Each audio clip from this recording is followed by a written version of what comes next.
Din kang Pastora Galasio, 3,000. Naturnover na po yung kailan sa ato ang GR. Din kang Berlin Reward, 1,000. Turnover na po na po ni. Jiningin kito yan ni 2,000. Turnover na po ni. Kang Pass Supply, 1,000. Turnover na po. Din Annabelle Marchis, 1,500. Tuwa na po ni sa kang GR. O ang 1,000 po ni Kawaling, tuwa na po kang GR. So ang nasa ako kang Pastor Samuel, 2,000, kang Pedro Minhor, 5,000, din kang P. Quintas is 6,000, so total is 11 plus 2, 13. So ang kining 13,000, ako ni siya return over po karon. So last Sunday, atong gimitingan, so mao ni atong gimitingan natong August 17, 2025, so ako lang i-recap no. Ang committee ani sa ang committee sa Lungag, si Josue ug katong si anak ni Landi. Dandan. Din committee to serve the cause ang mga women's, no? Mag-start atong meeting 1 PM September 6. So ang paglimpyo sa kalibot, kinahanglan nga malimpyo siya i-ready na to ang atong palibot pahina sa September 5 Biyernes tanan nga membro. Then speaker na to si Pastor Rolly Palacio. Prepare for invitation letter, si A.G. Vitoriano ang mag-prepare. Then ato ang imbitahon si Kapitan Silagan, yung mga pastors dayon. Then ang atong MC, si Sister P. Quintas. Then welcome song Robilin Vitoriano, welcome address Pastor Vitoriano. Scripture reading ni Pastora Galasio, opening prayer ni Pastor Robil Vitoriano, history of the church Pastor Pedro Vitoriano, presentation of kids, then women's opening song, testimony by Brother Pedro Milihor, then kay Sister Paz. Kanya kong ipanglikop dito, makandam-andam na mo. Then presentation youth department, then word of God, then birthday offering, then congregational song for all, then closing prayer ni Pastor Samuel Vitoriano. Second program is dinner. So maora to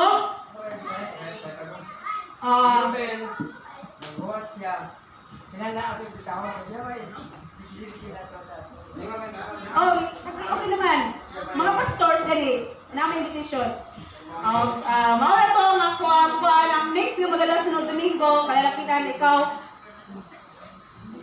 magdala next sa second service. Ay, last service na no, ako na yung magdala na kaya last service na mag-testimony para madali lang ang flowing sa atong program. Ako magdala na next Sunday. Then nagpasalamat po na ko sa tumbing na Diyos na bisan sa akong pagsulay sa among kinabuhi. Na-successful na yung operation ni Dudon. Napagpasamatan ng na Diyos. Tapos pa, walahan daw ang daghang mga pagsulay.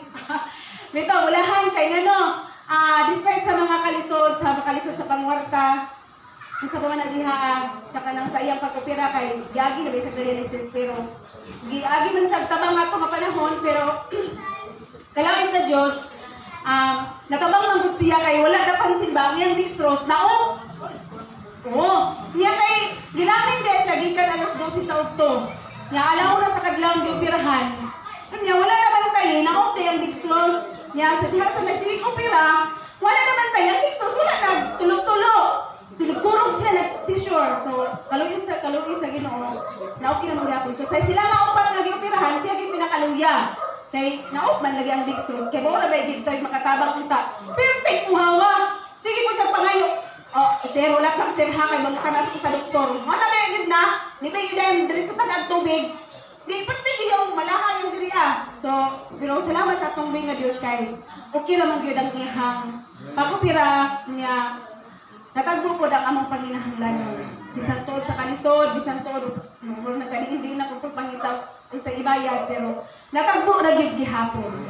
So, palampakan na to atong nga Diyos. Ang gamit, magpasalamat ko yun po, pasalamatan ako ang buhay Diyos. So, pasalamatan ko din ako ang tanan sa inyong tabang sa inyong mga pag-amot. So, Ginoo magapanalangin ka na mong tanan.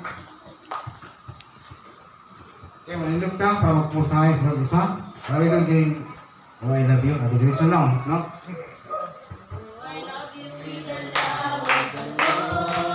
Pusahay ta.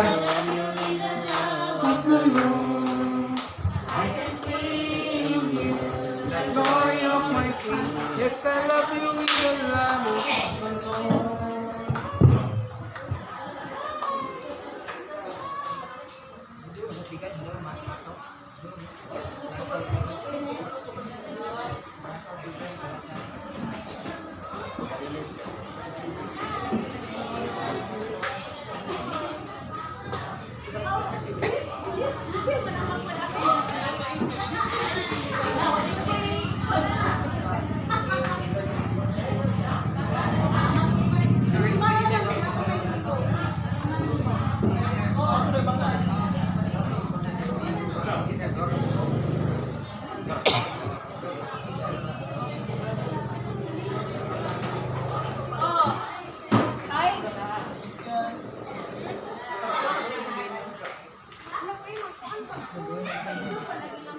Size.